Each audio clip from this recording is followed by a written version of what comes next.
since the second half, really, how much they've really struggled.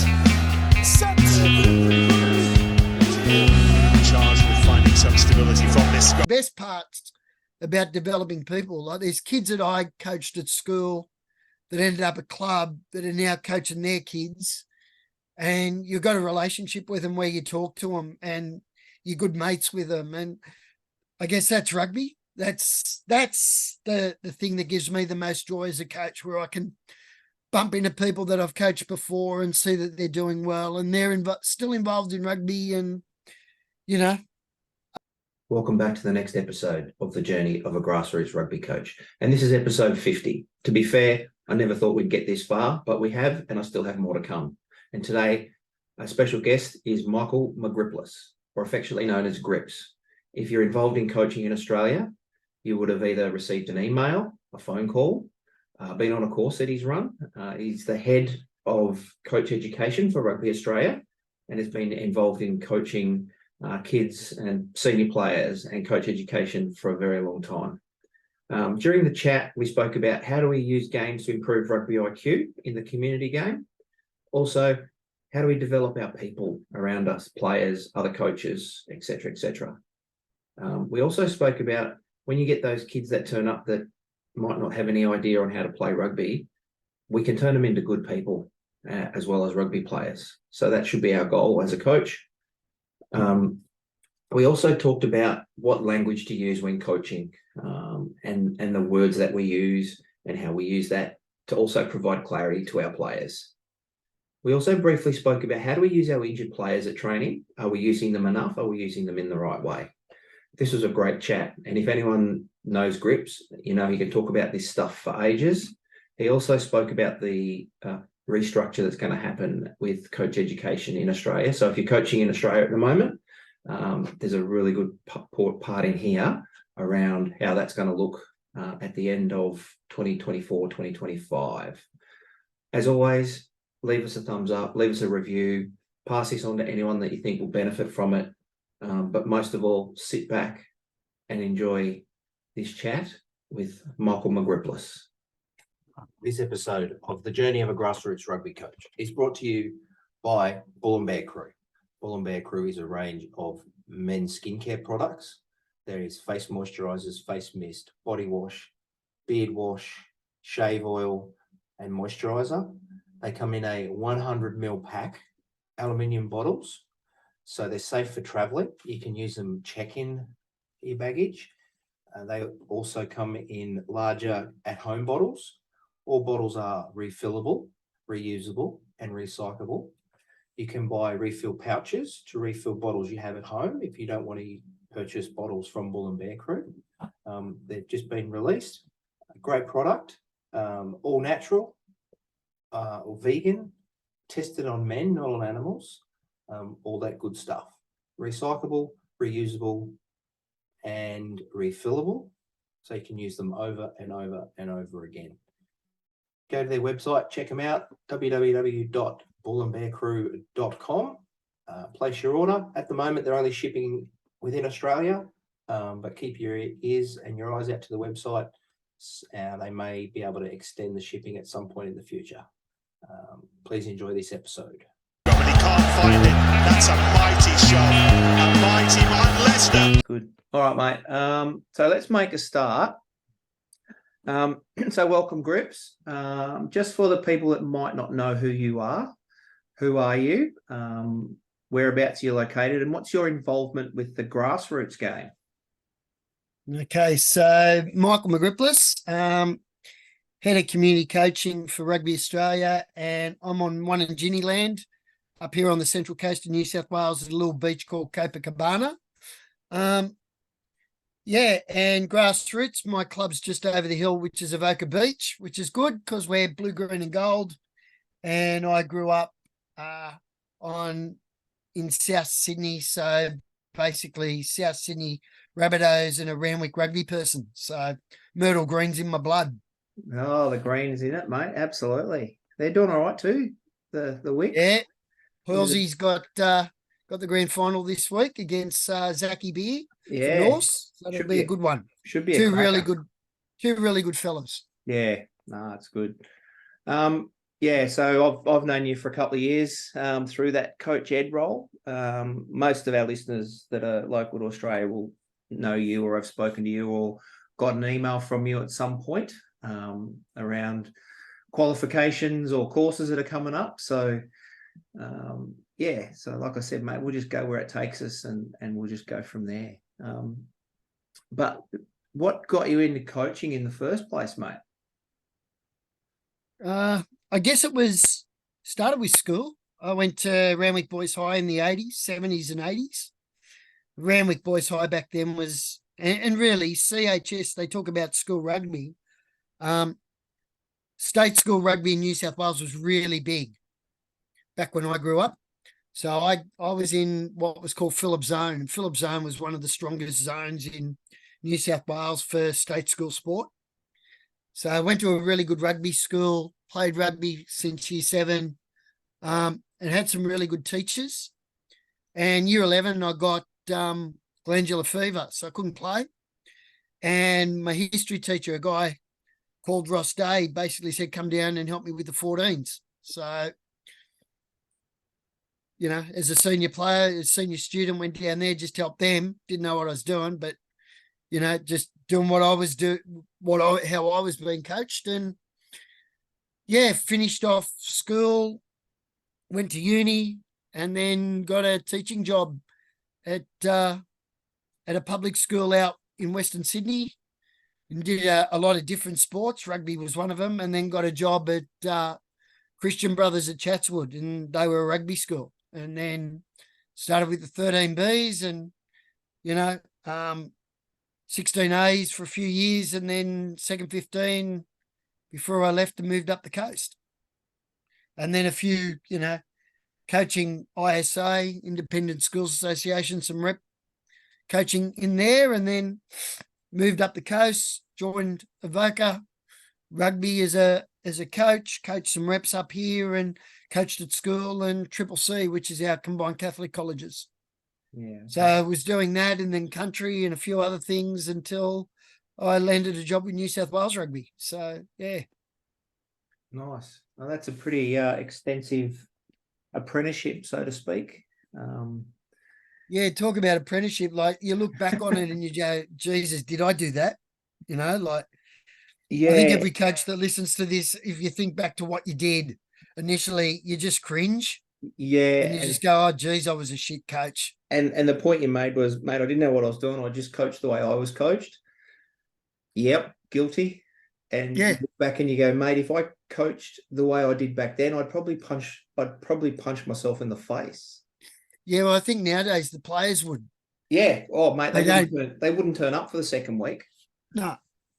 Nah, so that's a good, and that's good for the young coaches to hear from experienced coaches that, yeah, we're all pretty crap when we start out, and we coached the way we were coached because we don't know any different at that first sort of couple of years. So no, that's really good, mate.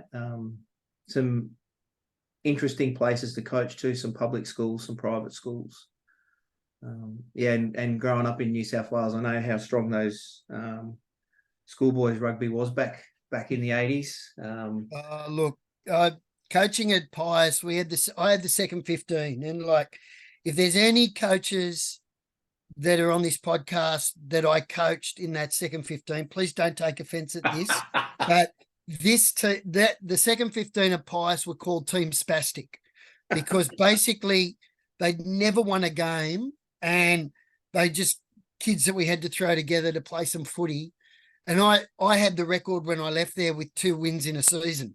Like, you got used to losing, but mate, it was just, you think about the kids coming in, no idea, you're helping them. And the thing is that they end up being really good people. And that's, you know, and that's the thing. And they enjoyed themselves. And really, we knew we weren't going to win a lot of games, but to win 2, I still clutched onto that record while I was there. That I was one of the few second 15 coaches to win 2 games in a season. Yeah, mate, and I think that's even now you get some teams where you've got that second, whether it's second grade, third grade, fourth grade, at the senior level, or at school level, second 15, third 15, where you just get kids that turn up, or guys that turn up because they would just want to, at the senior level, they want to turn up and play footy and get on the beers with their mates. And sometimes it's difficult to keep them enthused and develop them how they should be, which we'll get to shortly, hopefully. So throughout that long and illustrious journey you've had as a coach, mate, what's some of the heartbreaks or a heartbreak that you've had that you can look back now and go, mate, that was probably that's a really good lesson that I learned. And the reason I ask this to all the guests is because we've all had that shit time as a coach, and a lot of times as a young coach or an inexperienced coach, we throw the toys out of the cot and we walk away and we go, that's shit, I'm not up to this, blah blah blah. But the good coaches go, mate, I've had a similar experience, but this is what I learned from it, and this is now why I'm better at what I do.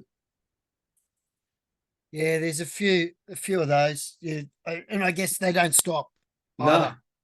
I'll go back to 2002 at Avoca, coaching second grade, which we called reserves back then because we were basically the reserves for first grade, and that was what we kind of like penned ourselves.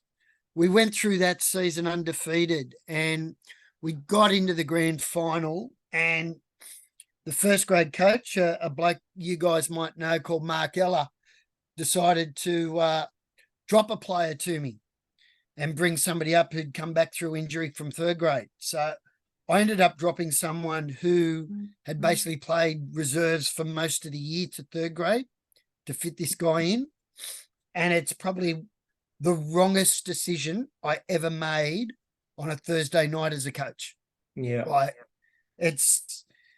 And such a good bloke that he just took it on the chin, went out, played third grade, sat on our bench.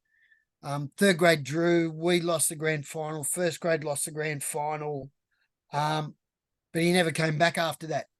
And it's like, you just think, was I part of that because of a really poor decision on not arguing with the first grade coach, or finding where to put him, so to speak. Yeah. Yep.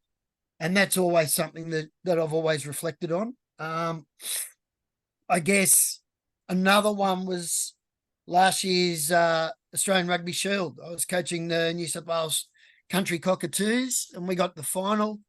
It was a ping pong match between us and the ACT Griffins. They're up by 3 points right on the bell, and we get a penalty, I guess, 20 metres in on the 22. And everybody's yelling for take the goal, take the goal. I'm behind the post with the assistant coach, and basically thought, let's do that, and didn't go back to my DNA. And my DNA would have said take the scrum and have a crack. Because where I come from, and where I say where I come from, Randwick and Avoca, you don't draw. You either win the match, or if you have a crack and you're not good enough to win it, you're not good enough to win it. So, we ended up taking the kick and missing and lost that game. But it's one of those things where, especially in a rep program where they don't know you well enough to know what your DNA is, that, maybe that decision I should have gone, nah, on the walkie-talkie, tell them to take the scrum, blah, blah, blah. And I guess when you talk, like if you look at a disc profile, I don't know how many people know about these things, but my D's not super high at the best of time. I'm a more inclusive kind of like coach, but that's when my D should have come out, and I should have been very, very forceful on take the scrum, give it to the centres, see what they can do, and let's go from there. Have a crack. Yeah. So there's two. But then when you talk about, losing premierships that are unlosable, and you just think, well, shit happens. Like, there's two teams out there, and you talk about a Rugby World Cup that's coming up, and they're already deciding who's going to be playing in the final. Whoever gets to the quarters, anything can happen. Like, you can't guarantee anything. They can be best laid plans, but anything can happen. So I guess they're the losing ones. The best parts about developing people, like there's kids that I coached at school that ended up at club that are now coaching their kids, and you've got a relationship with them where you talk to them and you're good mates with them. And I guess that's rugby. That's the thing that gives me the most joy as a coach, where I can bump into people that I've coached before and see that they're doing well and they're still involved in rugby. And, you know, other than probably one pest called Matty Hodgson over at the Western Force, they're all pretty good people. Yeah. Matty went on to do all right for himself. He's still a pest. And that's a good point there, mate. Like a lot of the coaches I've spoken to about highlights and stuff, and yeah, some of them talk about premierships and that, but they said, you know, sometimes it's getting that invitation to a wedding from a player, or bumping into that player down the street, or bumping into the parent of one of the kids you've coached in a rep program, and they know who you are, and they're those relationships that we build, and mate, that's what keeps us doing what we're doing. Yeah, it's a club, it's a community sport, and that's the thing. It doesn't matter what, you know, I know everybody's pushing to be the next Wallaby or Wallaroo or Sevens player, but club footy is where it comes from. And it doesn't matter whether you're in a premier club or a country club or whatever, or a subbies club, it's the people around it that make it special. And that's, you know, I know that for Avoca. I've been associated with for 25 years as a coach, as my kids going through and playing. My oldest son still plays there. You know, seeing kids come through as players that are now coaching, and mate, it's just good. It's community. You're happy to be there and watch them and see how they're going, and you know, and that's what I think footy's about. You know, It's about those relationships. It's building that, and we're in a really, I guess, privileged place with our sport, because our sport's about people and about community and about looking after each other. And I know the other sports will all say that, but I haven't seen it in action compared to the way our sport does it. Yeah, no, that's a really good point, mate. They all say they do it, but yeah, I'm the same as you, mate. In all the states I've been involved with where there's other sports, they don't get close to what we do. You know, even just the little rituals like the after game speeches and the tunnel and all that stuff that you don't see in other sports, and you just go, that's what it's about. So yeah, and on that, like I was over in South Australia last year with Sam Norton-Knight, who's the education guy from Brumbies. And we're there to run a course and help out Roosa. And they ring up and they say, Neil Tunner, who's over there as well, goes, oh, they need a commentator for a game, for the match of the round. Are you blokes interested? So, well, I'm not doing it by myself. Nordo said, oh, yeah. And Tun said, oh, well, I'll be there with you. So the three of us ended up commentating this match.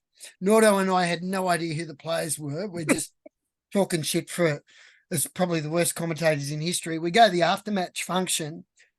The second grade referee was on, you know how they swap referees. He was from Northern Territory. Mate, he was a good bloke. He started the boat race off. Yeah, right. And like when we talk about our game and community, most referees get in the car and jump away. The rugby referees stand around. They're there for the speeches. Mate, this bloke started the boat race and he had a ball of a time. Oh. And everybody was welcoming and both teams were there, and these three Muppets that ended up commentating the game as well. So, you know, like they're the little things I think make our sport a little bit more unique than some of the others. Yeah, and I think maybe your kids are the same as my mate. My kids grew up on the floor of a rugby club with all the other kids, and who was looking after them? I don't know. Everyone was looking after them, and you know, if a kid started crying, someone would pick who belongs to this kid, or you know, like that's those relationships and those things that we do in a rugby club. So, yeah, no, that's really good, mate. So when you're coaching, how do you keep your sessions enjoyable and able to, especially like at club level, probably more like the evoker type stuff where you might have first grade, second grade, third grade on a night, and you've got that third grader who can't catch a cold in the middle of winter, but he's there with his mates. He's a rugby person. He's probably going to be the club president or the major sponsor, and then you've got the guy that's potentially on a rep pathway. So we've got a big difference in skill levels. How do you keep your sessions so that they're enjoyable, so that they both come back, but we develop both guys to their potential without jeopardizing, the other people around them? Yeah. It's an interesting concept when you talk about multiple grades and the way different coaches and clubs look at it. And it might even be like at a country club where there's one team in town, and you've got, and I've coached those teams where you're the coach of the team and you've got such a variety of skill levels. So yeah. Yeah, we talk about, I play a lot of games, try to build up the IQ, and then you go, okay, well, what can they do? What can't they do? Pull them out, do a core skill with them, improve them, throw them back in the game, ask the right questions. I guess when I started, it was, skill drill game. That's the way we always coach. Now I guess it's turning around a little bit to be game focused to develop some IQ in them, but then go back and address some of the issues. And you can address the issues on, a lot of different ways. Like it can be a closed skill, it can be an open skill. You can pull people aside, you use injured players, things like that. But, I play around with it a lot now when I'm coaching because I don't have a team. I don't have time to coach a specific team. But anytime I get my hands on a team, you're like a little kid in a candy store. You're just going, I'll try this. I'll see whether that works, because really, and that's to the coaches out there, you go out there with some ideas. The players don't know what's right or wrong. Only you do. And if you're stuffing it up, they don't know that. So it's like, okay, let's just pivot. Let's try something else. I guess the acronym I've used is realistic, enjoyable, active learning.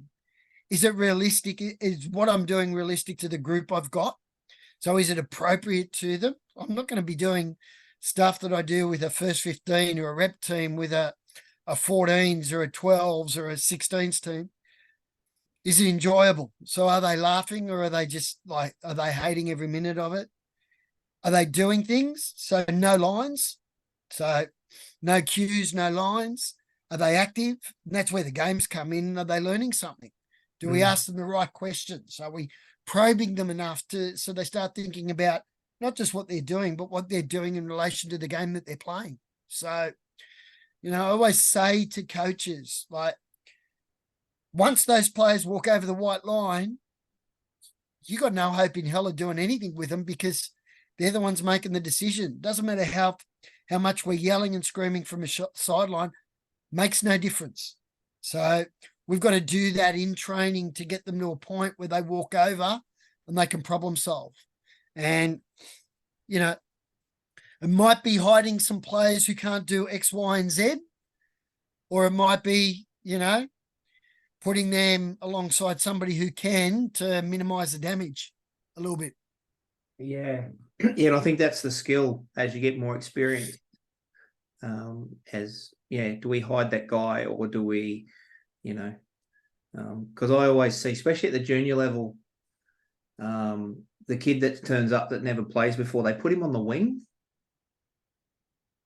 And you just go, okay, but what's he going to learn out there? He's going to touch the ball twice. Run him at 6 or 7, or somewhere where he's in there. He's going to make mistakes. Let him make mistakes. But if he's in that area, at least he's got guys around him that can help him or cover for him or whatever. Yeah. unless they don't want to go in there. And Yeah. Oh, absolutely. I've had a kid like that. So, under 14s, 15s, and you go, okay, where do you want to play? I want to play on the wing, and you just go, okay. So it's a matter of just minimizing damage and the people inside of them looking after them. But when they take a high ball that's being kicked, and then you tell them the touchline's your friend. Yes. You use the touchline, whereas for most people it'd be keep away from the touchline. We don't want to give it to them, but for you, yeah, that's your friend. If they knock you over the touchline, well, then they've got to go from a starter play where we're going to have a go at them. So it's like little things like that, and giving them confidence of saying, well, you know what, you came off there and you did X, Y, and Z really, really well. Yeah. And just pump their tires up week after week. And it's like it's a slow grind, but hopefully they get it and they stay there. And as you said, you don't know, they could be the treasurer of the club or major sponsor or something like that when they get older. Yeah. And that's and at the end of the day, even if they're not, you're making them a better person. Yeah, well, you hope so. Yeah, mostly we do. Yeah, so around that, and you briefly touched on there, that giving that feedback to players, and I know there's heaps of different ways to give the feedback to the players. So what's some advice you could give to the young coaches around feedback to players, best time to do it, and all that type of stuff?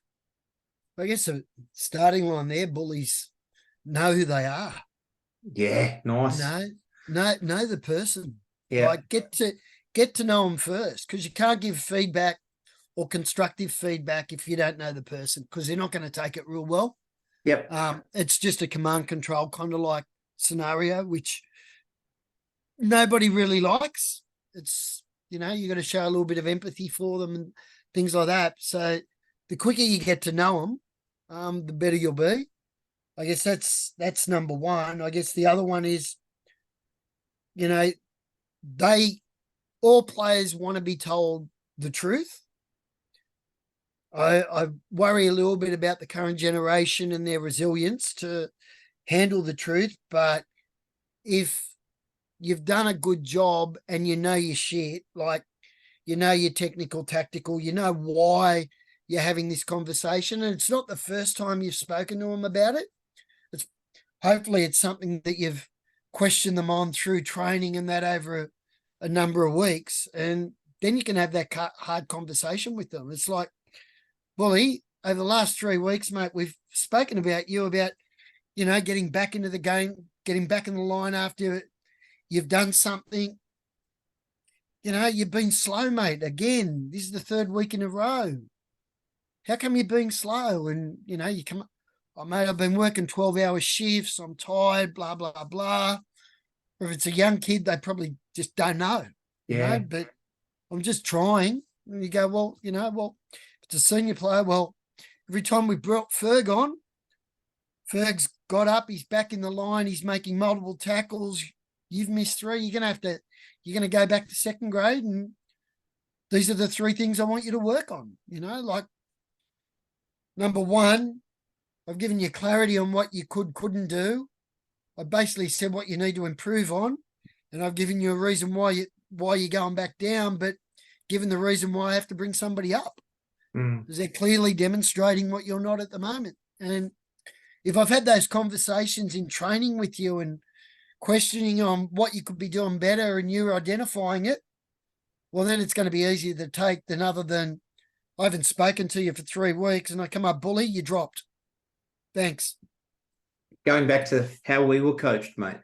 Yeah, kick stones. Well, what did I do wrong? You were shit, Grips. You're back to the 3rds. What? Yeah, back to the 3rd. Well, that's normal. That's, yeah. You're too small, mate. You can't do it. Go back to 2nd grade. Yeah. Yeah, and I it's a good point there you made. Like, once you know your players and you've got those relationships with them, a lot of my boys know that I don't like having those conversations with them either.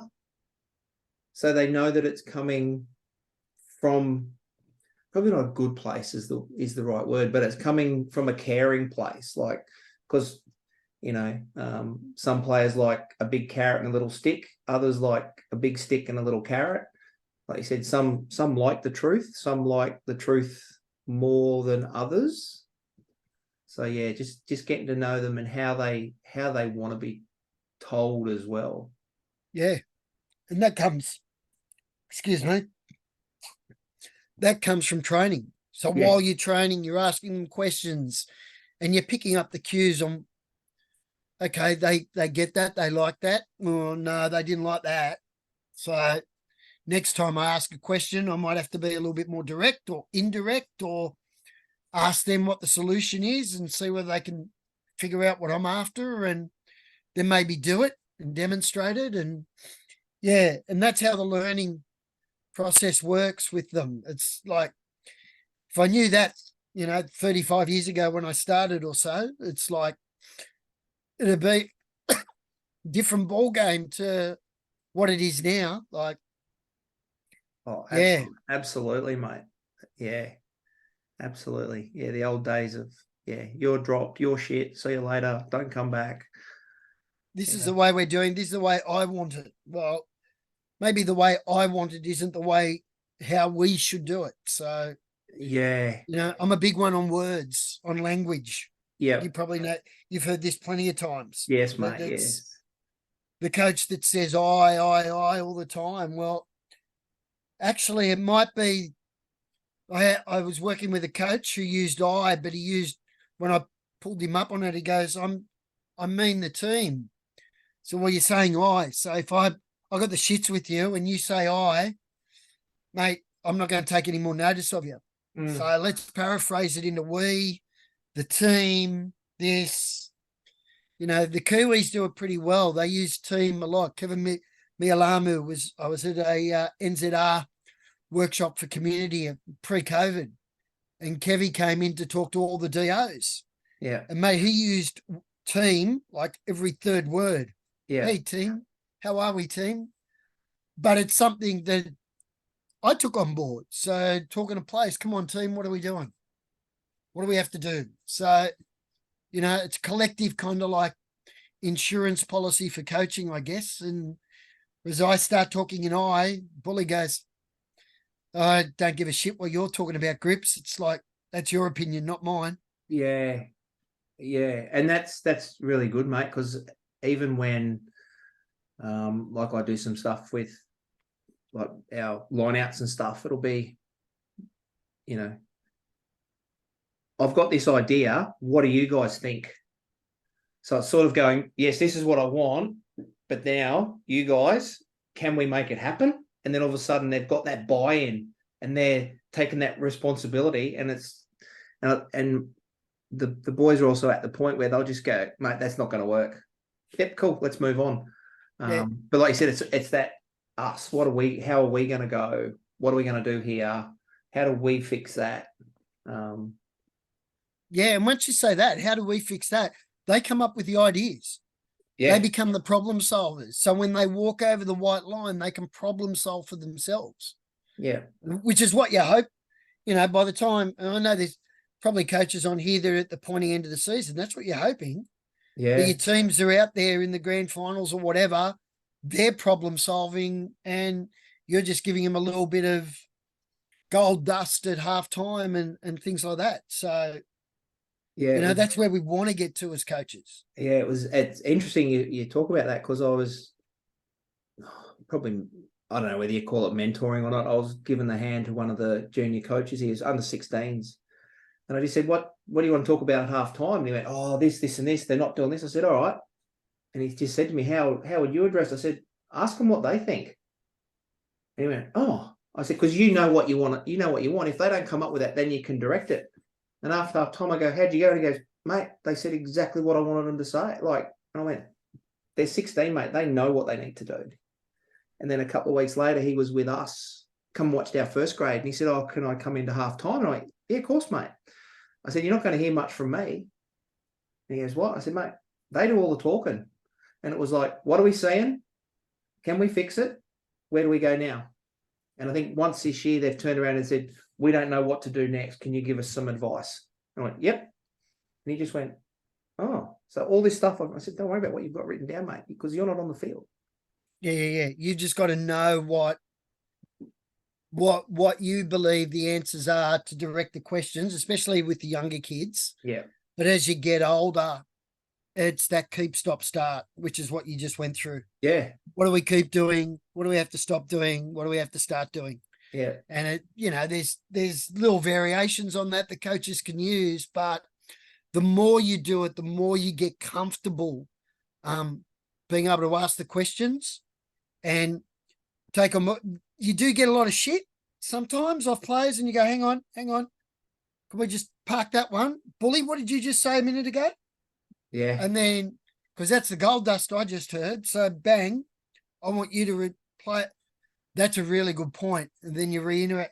Now they feel confident they're allowed to say something, and because you're validating them. And once you validate them, they go, yeah, okay.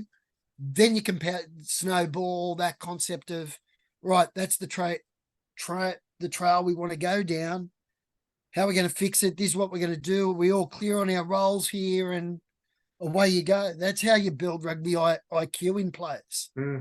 Not through telling them, through posing the right questions at training and at halftime. And mate, sometimes it works, sometimes it doesn't, because the opposition can problem solve a little bit quicker than your players. That's just the nature of the game.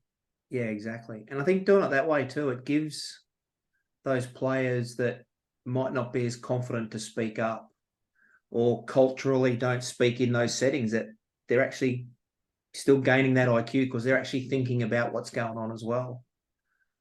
And every now and again, they'll come out with a little bit of gold, and it's just like, yeah, here we go. We're on. Yeah, and that's, like, if the coaches out there, you can train half time in your training when you go from one block to the next block and you have a water break, you use that to train half time. Like, don't use a water break just to suck in water and talk about, oh, I'm going to Coles after this to get a rump steak and put on the barbie. It's, okay, what did we just do? What worked? What didn't? Next time we do it, what are we going to do different? And all of a sudden, you're coaching them on what half time's going to look like, or your water break's going to look like. And like, yeah, that's what we've got to get better at, of giving those clarity moments to players throughout, our training sessions. It's not just catch and pass a ball and giving some feedback on the key coaching points. It's getting them ready for a match on Saturday where they have to problem solve. Yeah. And what made me think about that was that a coach who I've known for a long time, he actually said to me, do you remember the last halftime talk you were involved in as a player? And I went, don't remember any of them. He goes, so why are we not wasting our time, but why are we doing what we do? Let them do the talking, because they got the feel of the game. They can feel they can feel the wind. They know if we go short side again, mate, that winger, he's gone, or whatever that. So yeah, and I just thought, that makes sense to me, because I don't remember one halftime talk when I was a player, what was said. No, I just remember the white cup with the Staminade that I put my mouth guard in. And I sat there and listened to, I don't know, and then drank the Staminade and put the mouth guard in because it tasted like Staminade, and ran out for the second half. Yeah.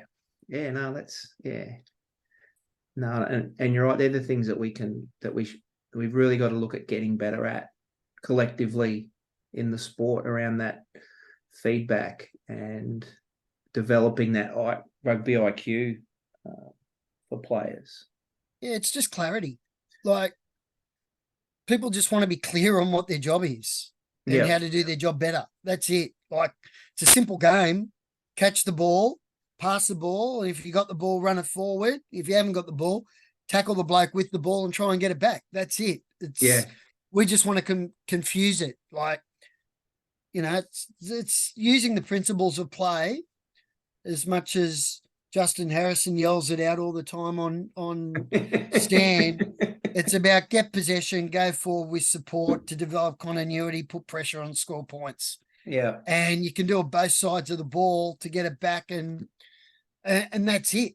Like, my biggest bugbear, and I don't know whether it'll come up in this conversation, but where every commentator and every news article talks about the breakdown, you know, and you know it's a bugbear of mine. And it's like, well, what's a breakdown? Breakdown's where I ring the RVAC or, you know, the NRMA to fix my car. Like, our game's about a contest for possession and continuity of play. So when you have a tackle, you have a tackle contest. It's a friggin' contest. So if you say the breakdown, well, players want to stop. Well, actually, you don't. It's like the game of touch football where the ball's dropped and they go, oh, turnover. Well, bugger that. In a game of rugby, if I drop the ball, I want to dive on it to kill it and get a scrum. If I drop the ball, you want to dive on it so you get a turnover so you can counterattack. It's like, it's the nature of the game. Like, coaches have just got to stop thinking about, you know, oh, it's a breakdown, it's a stoppage. It's not that other game. It's one where the ball should be in play as much and free flowing. And yeah, the contest happens at scrum and line out and restarts, and they're big parts of that possession kind of like equation. But the majority of it is transition ball, is counter-attack, is unstructured, is structured plays less than unstructured. And it's like, we got to get our players used to doing that, not running against ghosts, not starter play. What starter play? Yeah, you spend 20 minutes in the backs doing starter plays against ghosts and you only run one of them on a weekend. You probably don't run any of them. You just hit it up at 12 or 13. Yeah. That's it. That was a really good training session you had. You look good against the wind. It's like, mate, does my head in. Unbelievable. Yeah. And I think that's it can be difficult for new coaches, especially if like you are that only coach of the only team, and because they think they've got to run 15. Well, run it 5v7, or, you know, like we can play overload games and still get the same skill development. And then, you know, you might run width. If you've got no one to run against, you might do it for like 2 minutes at the end, just so they know where they need to be. But the rest of it, it's all that, you know. And like for us, even now at training, it's not, I don't care if they drop the ball or they knock it on. It's what they do after that. Yeah. Because, and I can't remember who it was, they said to me, they did so many drills where as soon as they got through the line, they blew the whistle. So they made a clean break, blew the whistle. And then they were wondering why, when the opposition made the clean break, the wingers weren't turning and chasing.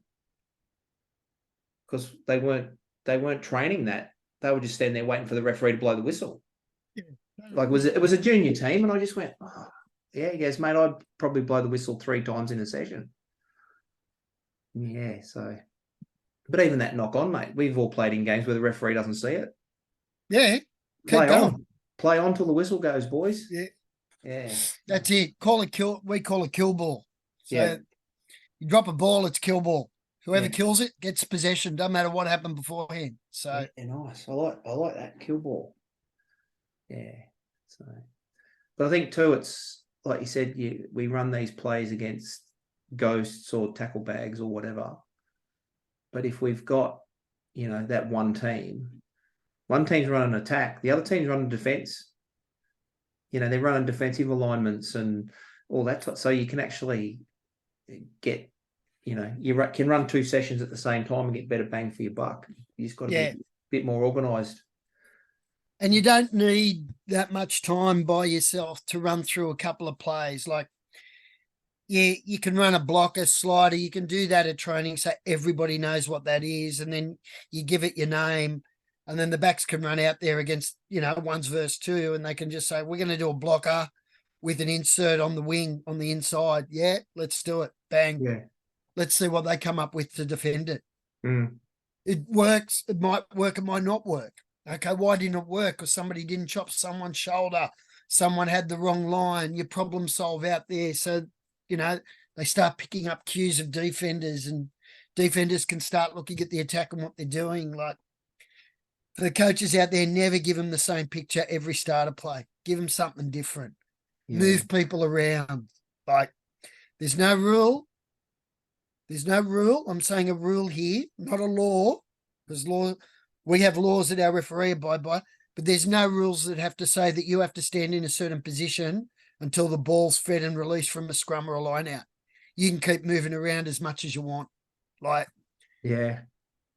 I hope there's no kids here, but I talk about mind fucking the opposition, and it's just like, I just want to mind fuck. I want to give them a picture that they're not used to, and Yeah. they go, hang on, what are we doing here? How do we Yeah. defend this? Okay. Yeah, absolutely. If we're good enough to execute, we're good enough to execute. That's it. If we're not, we're not. Yeah. And we found that last year. We brought in a different, just some different attack shapes that we're trying to run, and no one worked out what we're doing. And it was really basic, but it was something that no one had seen. It was just like, oh. And then defensively, we changed our defensive setup this year, and I was like, oh, and it actually mind fucked the players for about 4 weeks. But as soon as they got it, they went, well, this is actually really easy. Yeah.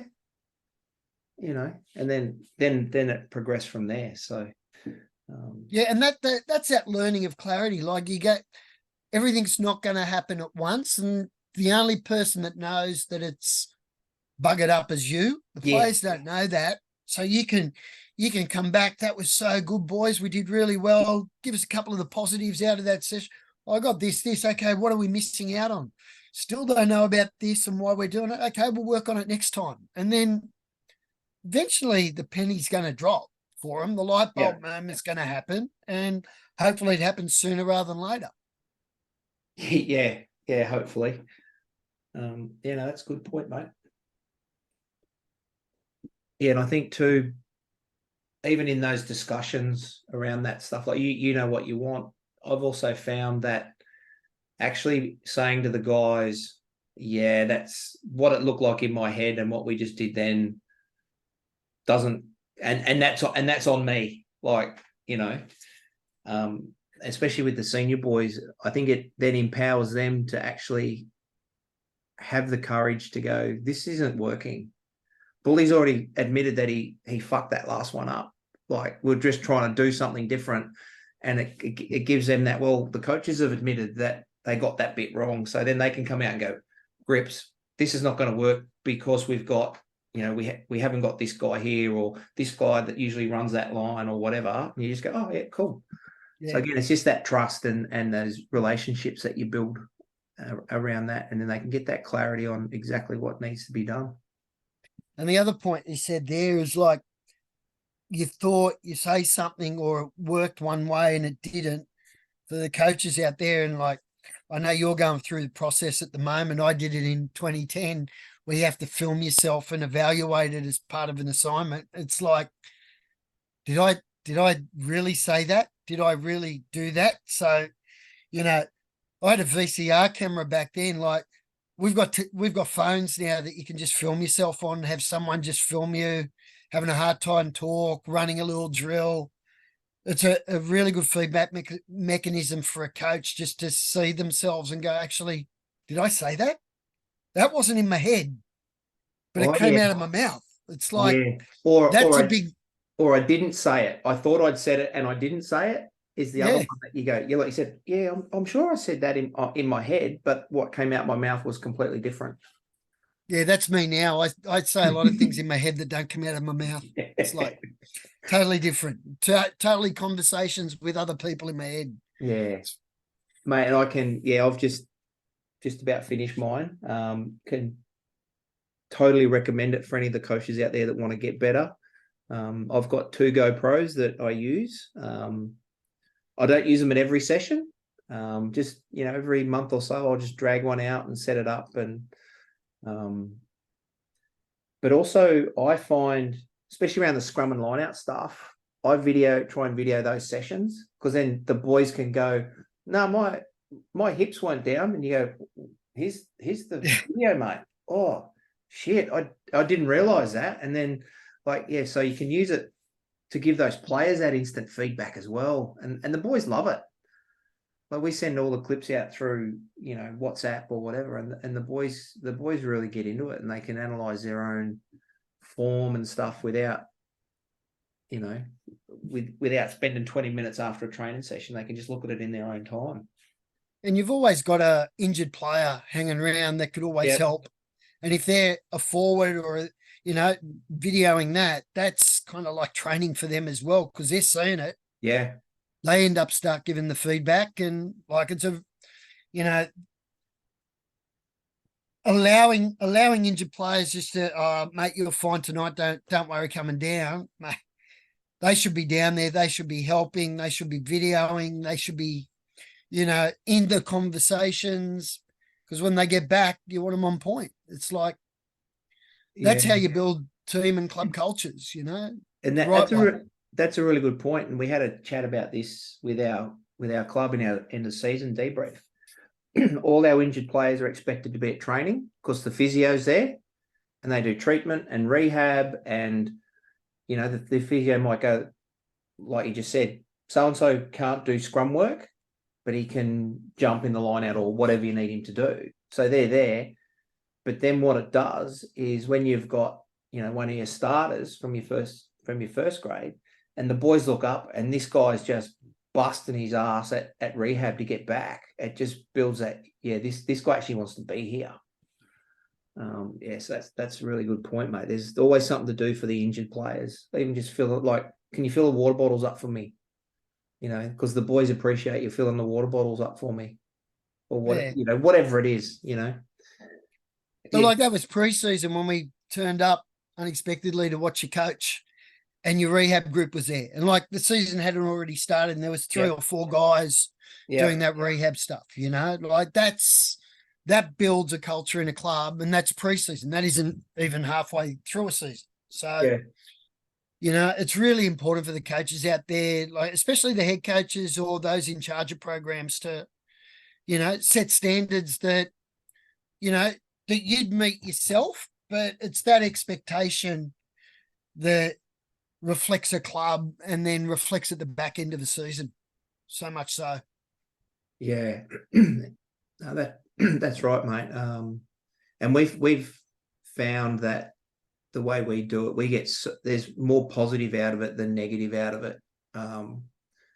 We've had guys out that have been season-ending injuries, and they might not come down every week, but they're down every second or third week to do some rehab. Because we know like Achilles and knees and stuff where they're out long term, but they've got.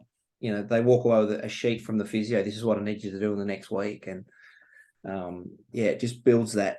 And then when they turn up, the boys that are playing actually, that guy's here. He's putting it in because he wants that spot. And, he wants to be part of the team. And they get appreciated even though they're injured. So. Yeah. Awesome, mate. That's really good. Here we go. Coach development. Because I know we've got all the stuff that you guys that you run, and now I do some stuff down here with Ferg, like your level 1, level 2, level 3, all that stuff. That's education. Yeah, that's being blown up at the moment. No longer lineal. But then there's the education piece, and then there's the development side of it, because you see guys. I'm a level 3 coach. When did you do your course? 2002. Okay, what have you done since? Nothing.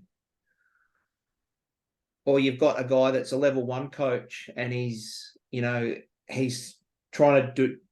He's not doing his level 2s because it's not relevant to him at the moment, but he's doing all this other development stuff and just trying to be better. So what's some advice or some guidelines or stuff that you do yourself around that development side? Yeah, so I'd say number 1, learn as much as you can about anything. So I'll go back and go, well, let's have a look at, what's the education system that's going to take us to 27 and beyond? Yep. And because what we've been doing for the last 20 years, right? It's about certification and accreditation. And once you're accredited, you're accredited. But then it's up to you to go find yourself. So now it's really looking at, who are you coaching? Yep. What do you need as a minimum standard as education? And then each year when you enroll to be a coach and you sign up to be a coach, there's going to be some stuff that you have to do to remain competent.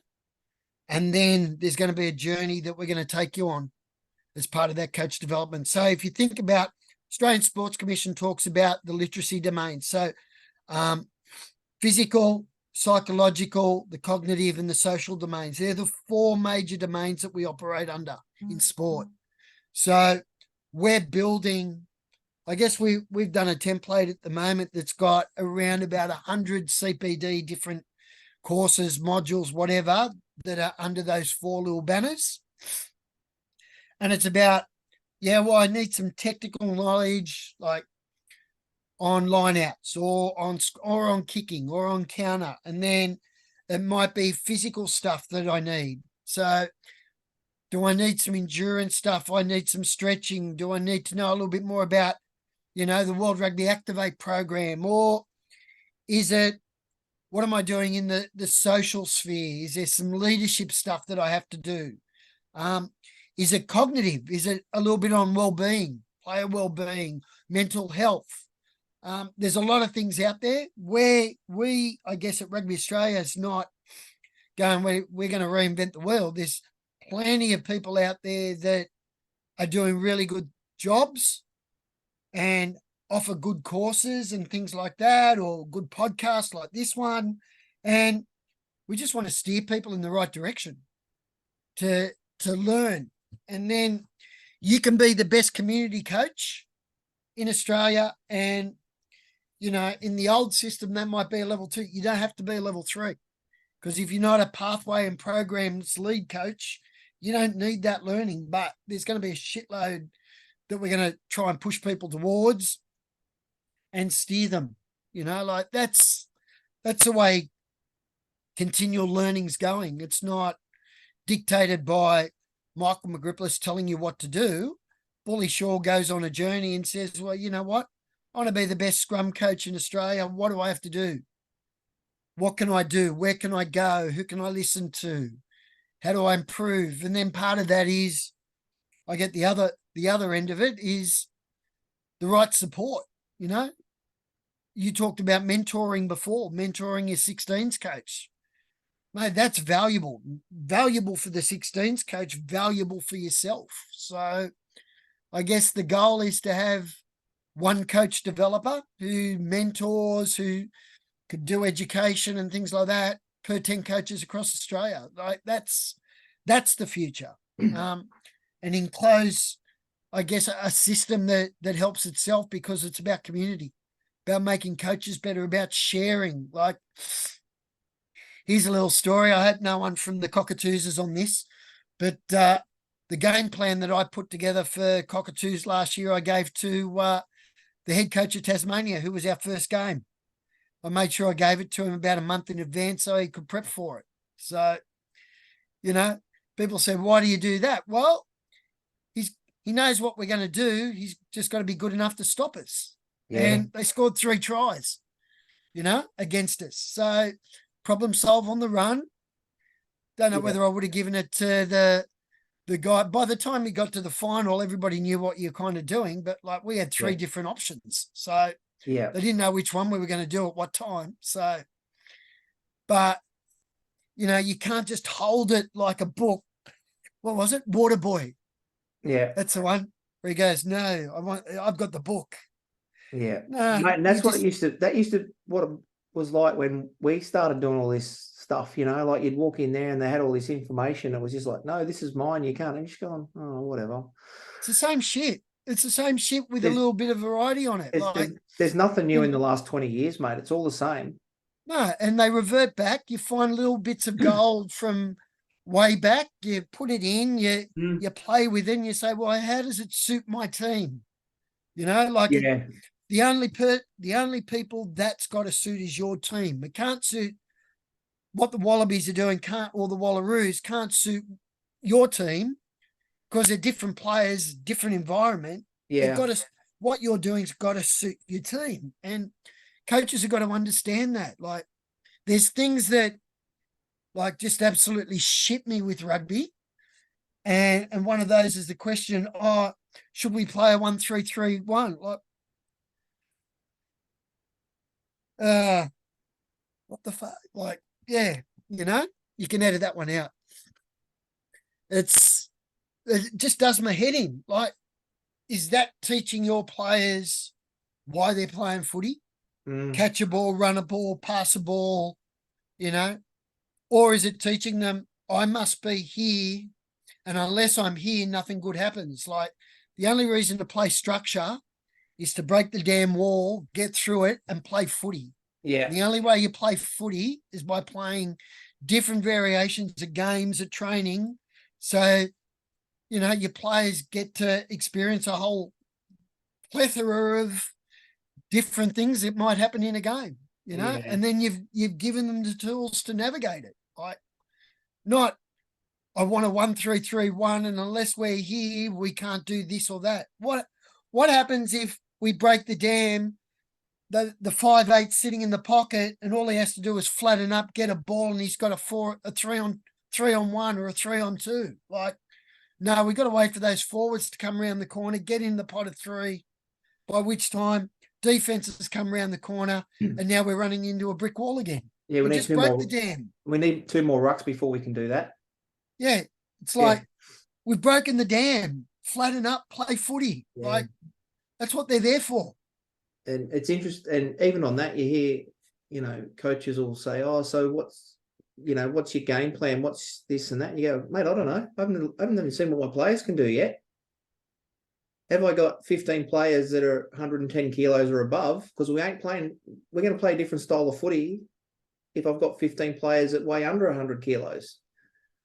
Yeah, and that's where you look at South Africa on these pre-tests that they're doing. They're slowly getting away from brute force. They're still using brute force, but subtlety in little offloads and things like that. So they're just bringing a little bit of change of narrative to the way they play. Like, that might have taken a little bit of time to instill in the players, but they might be dynamite because they're big bodies. I got a dad crush on Malcolm Marx. That's kind of like the player you want to be your son. I've got 2 backs, so should have drowned both of them at birth, but like, it happens.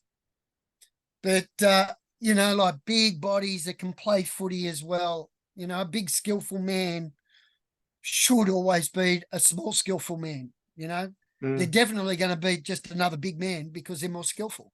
So yeah, no, that's good, mate. That's some good info. When that's all in the pipeline, that change, is it? Yeah, we've just finished the curriculum build at the moment. So that's all done. We'll test a few of those. Now we're into learning management system updating. So we're looking at different suppliers who can meet our needs for the future. And then I reckon Q4 2024, after next season, then everything will be launched and activated and things like that. So, it doesn't happen overnight. It's like, this was 3-4 months process with many working groups with different people trying to build this curriculum. Yeah. And identify and now change management and things like that. But, it's the same thing that we tell the coaches. We don't know everything. So as a coach, you don't know everything. So you're going to have to lean on other people to help you. And then, you're going to learn as you go. But I guess the bottom line is build your own style of doing things. I do things a lot differently to my predecessors in this role. I work really collaboratively with the member unions. Hopefully they agree with that. But it's a team effort. It goes back to team. I'm just one person looking after almost 7,000 coaches. I can't do it on my own. Yeah. And then if I go down to the member unions, there's only 8 of them. So they need other people under them. You're one of them. You're a coach developer now. So, and then it's about, upskilling and building capability in the people at club level to help each other. Like, that's what we got to do. That's what our sport's about. It's about community. It's about helping each other. And if we want to make coaching, I guess if we want coaches to do the best job, we've got to give them the tools and the support to do that.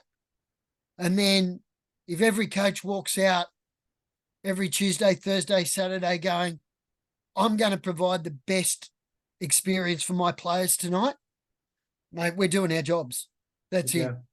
You know, Yeah. that's coaching in a nutshell. You know, like from a Rugby Australia perspective, our why is every player deserves the best quality coaching experience. So we've got to get to a point where all coaches can do that. Not 100% sure we're doing that at the moment, but hopefully by 27, we've got retention, we've got recruitment, not just of players but of coaches. For any female coaches that are listening to this, we need more of you. You know, like people can't be what they don't see. We've got 224 female coaches coaching female athletes, and they make up 40% of the coaches coaching female athletes. We've got another 200 and something coaching male athletes, right?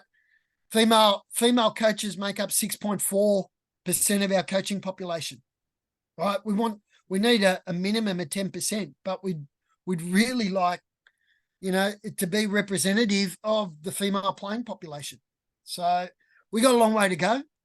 But there's a few things in the pipeline for that for next year for mentoring and, you know, linkage to high performance and also community and pathways for female coaches. And we've just got to do it. Like the Matildas and what FFA are doing at that level is, you know, like they've got more female coaches because they've been in the system longer and they've got more female players, but exponentially we've got a plethora of female players in our system now, and that's only increasing over time. And, you know, I'd love to talk to the 2008 Sydney women's team that I coached to a national championship and get some of those girls back in the game and back coaching and things like that. Like, I already know 3 or 4 of them are. Yeah. But what's happened to the rest of them? You know? Yeah. And I think too, at club level, especially at some smaller clubs, and I've been involved in some of those clubs where you're trying to get the right coaches for the right roles, but sometimes you just got to take who turns up. Yep. You know, and that's sometimes that really tough balancing act where you've got guys in there and you're just going, oh, I don't know whether this guy's good or bad for the group that he's got, but he's the only person I've got. And yeah, so no, this would be good, mate, to get some of that stuff rolled out. But yeah, it's going to be a long process. Yeah, and you get like there's about 10% of coaches that go, there was no one else to do it, so I had to do it. Like, didn't want to.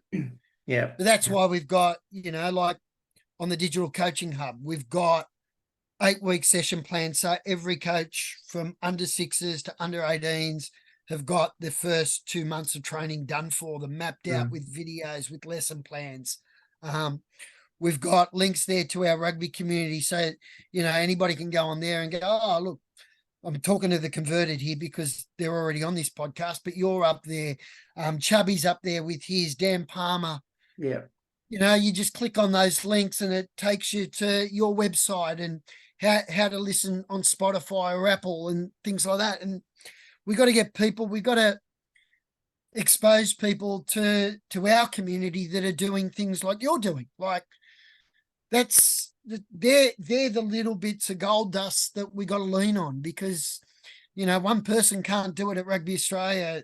8 people in the member unions can't do it. You know, like there's people doing great things around and we've just got to support them and push. And it goes back to lifelong learning. Like you can't be a rugby coach and not want to learn. You can't be a rugby coach and not want to be, you know, get a little bit of advice from someone who's been there before. And, you know, there's people out there that all you have to do is ask them for help and they'll help, you know? Yeah. And there's not many people that I've reached out to that haven't responded.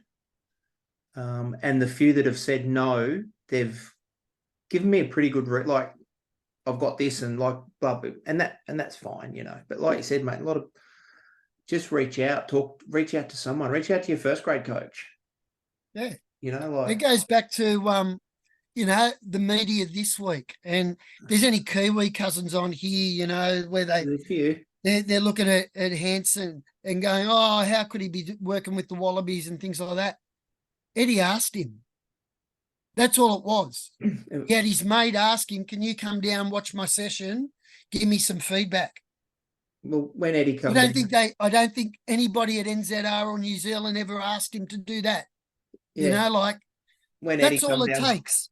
when Eddie come down in March, Yeah, and he said I'd reached out to him and he's not doing anything, so I just asked him as a mate to come and have a look. Yeah, and You that's know? all it is. And we've Yeah. got them at every club in Australia. Has got Yep. someone that's coached first grade a few years ago that no one's asked, mate, would you come down and have a look at what I'm doing? Yeah, They'd be chuffed at it. They yeah, would be absolutely chuffed at it. yeah, And it's like, it's not a big thing. It's just, I'm here to help. I just want some feedback. What do you reckon? yeah, Mate, that was a great session. They can blow your tires up or they can say, have you thought about doing it this way? You know, like they're not there to take the first grade job off you or the 16As or whatever. All you have to do is ask somebody and they'll be there to help. And I think as a young coach, and I was like this myself, was like, oh, I'm not going to ask Grips because you'll think I'm a dickhead. You know, but then the more you talk to people that have been around, they're going, mate, I was you. I've done those dumb things. You know, and you know, that level 4 stuff we're doing at the moment, like, I don't know how many guys are on that course at the moment, but we all sat around and, you know, the best learnings are after the day we sitting around talking shit and talking footy. And it wasn't like, oh, I can't tell you that. Or it was just like guys talking footy and, you know, I've got this guy that does this. Has anyone got any ideas on it? And, you know, just brainstorming and talking to people and, like I said, getting ideas and, yeah. No, it's really good, mate. Just like you said, reach out to people because coaches like to show how smart they are. Well, some of them. The ones that are a little bit worried that they don't know everything are the ones that know everything. Yeah. The ones that know enough are the ones that are vulnerable enough to ask for help. Yeah. And mate, I don't know about you, but the more I learn, the more I know I don't know. Oh yeah. Little things. And it's not the big things, it's the little things that make that difference. Those little, we always talk about the 1%ers. So what's a 1%er? 1%er is going and watching a Nick Henderson scrum session with the under 20s and going, Jesus, that was good, that was good, that was good. Yeah. I'm going to try and use that. Yeah. You know, it's listening to Gracie on defense. It's going down and watching your local club footy and going, actually, those young kids coaching, hey, that was really good how they communicated. I might try that. You know, like you just pick up so much. Mate, and I say to a lot of the guys, go and watch the under 8s coach. Watch them herd cats. Because like all our vibe games and our pump-up games, mate, they're straight out of under 8s. Yeah. You know, like, you know, that's all they're doing is cone games and chasing each other. And, mate, the senior boys love it. The falling down game for seniors. But it's just they hate that when you make them get up and down in 2 minutes. Yeah. But they got to fall over. Yeah. No, that's a good point, mate. Watch as many. And you can also take away from the negative that you see as well. Like you might see something and go, oh, yeah, you know, that was really horrible. How can I use that differently? You know, and I've spoken to, you know, a few people that listen and they've said to me, oh, so-and-so was on and I didn't actually agree with what they said. And I went, so what? Like, that's good. Because if we all coach the same and we all agreed, it's a boring game of footy. So what is it? Is it the Sydney Symphony Orchestra or a jazz ensemble? Yeah, exactly right. So it's just like, mate, everyone's going to be different. And, you know, and they went, oh, okay. Like, you know, but did you learn something? They went, yeah. I said, that's all you want to do, mate. One thing from one coach, mate, that's all you need to do. Yeah. Yeah, nice. Pick something up, run with it, try it. If it doesn't work, figure out why it didn't work. You might have to adjust it slightly and then actually it works with this group. Yeah. It doesn't work with this group. Or Well, they haven't got the work. skill to do it. or that'll work with my first grade side, but it won't work with my under 14s. No. Yeah, exactly. No, awesome, mate. That's really good. One last one. What advice would you give yourself in that first year of coaching, knowing what you know now? If you can remember that far back, mate. Yeah. That's, hang on. Yeah, for the people out there that don't know me, I'm almost pushing 60, so it's like terrible. Brain fade. Yeah, don't coach how you were coached. Unless you're a modern player that's been coached by a modern coach who's very player centered and asks a lot of questions. Don't tell them, and then I guess don't make them run laps. Oh, mate, does my head in. Oh, shit, we were fit, like 400s, 800s, 200s, 100-meter sprints. But, like, that was probably half an hour that you could have spent on catch, pass, track, tackle, modified games, and getting the same physical outcomes out of it, you know? Just unbelievable. But you probably get worse outcomes now, because looking back, I hated doing that shit. Oh.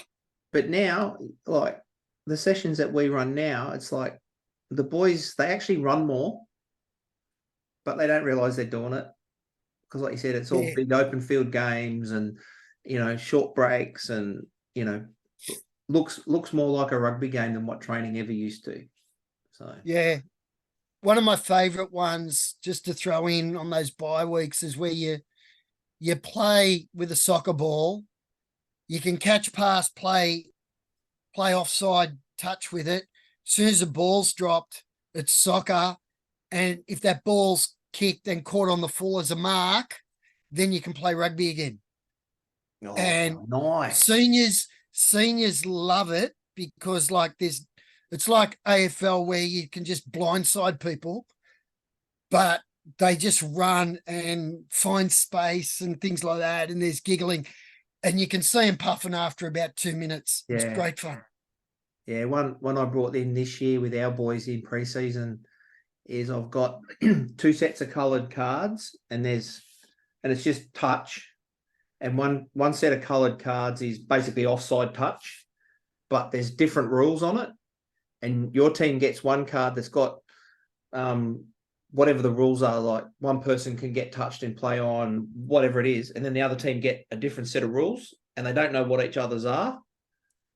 Man, it took them about figure it out. It took them about 3 weeks to just go, what the hell? But I said, what he's got to do? Oh, we've got to stop the ball. That's all I want you to do. How are you going to stop the ball? You know? And after about 3 weeks, it's like they really enjoyed it because, problem solving. Where's the actual threat? The threat's the ball. You know, if the guy keeps running, well, I've got to do something. He's still got the ball. Yeah, shut him down. Shut him down. Yeah. No, that's good. And that's innovation. That's being innovative with a game, changing it up, bringing in problem solving. Like they're on the field. They've got to change the narrative of what's happening, and they've got to know how do they do it without you sitting on a sideline dealing with, you know, injuries, reserve benches. How do they do it when they're playing a game of footy? So, you know, for the coaches out there, that's a good learning. That's a good little bit of gold dust. Yeah, no, mate, this has been awesome. Thank you very much for your time. I know you're a busy man at this time of year. Well, you're a busy man all year. You keep telling everybody. Yeah. I'll be down there shortly. Coming down in November? Yep. Yeah, cool. All right, mate. Thank you very much. Move off their own ball. That is monstrous. Held at the back by the foot of Ben Norman, kept in and